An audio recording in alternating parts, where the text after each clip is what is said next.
যারা 2004 বা first generation Allion খুঁজতেছে তাদের জন্য আজকে একটা বেস্ট গাড়ি নিয়ে এসেছি। এইটার মডেলটা কত এটা এলিয়নের? মডেলটা হচ্ছে 2004, রেজিস্ট্রেশনটা হচ্ছে 2009। আচ্ছা। গাড়ি এত চমৎকার কন্ডিশনে আছে, যদি আপনি সরাসরি না দেখেন, হুম। টেস্ট ড্রাইভ না দেন, তাহলে আপনি বুঝতে পারবেন না।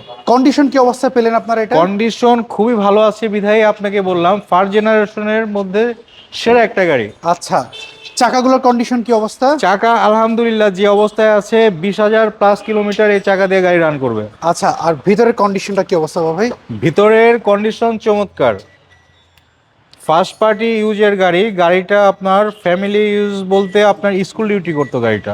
আচ্ছা, শুধু স্কুল ডিউটি করছে? শুধু স্কুল ডিউটি করতো গাড়িটা। ওকে। সিট কভার কি আপনারা কি লাগিয়েছেন না এই অবস্থায় না, পেয়েছেন? সিট কভার আমরা এই অবস্থাতেই পেয়েছি। আচ্ছা, সিলিংটা দেখতে পাচ্ছি, সিলিংটাও ফ্রেশ বাবা ভাই। একদম ফ্রেশ কন্ডিশন।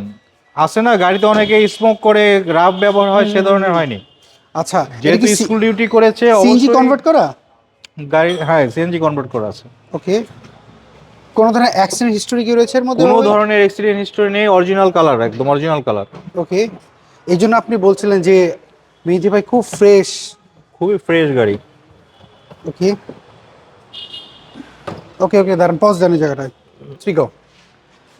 এটা একটু ক্লোজ করে দেখেন, একদম ফ্রেশ কন্ডিশনে আছে।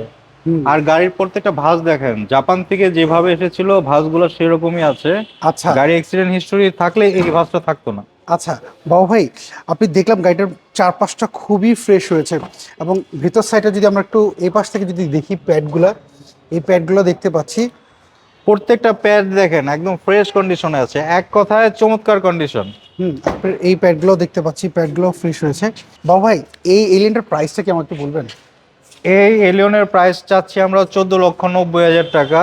কিঞ্চিত সুযোগ রয়েছে আলোচনার, খুব বেশি সুযোগ নেই। আচ্ছা, স্ক্রিন তো যে ফোন নাম্বার, এই নাম্বারে জি, যোগাযোগ এই করলে নাম্বারে যোগাযোগ করলে বিস্তারিত জানতে পারবেন।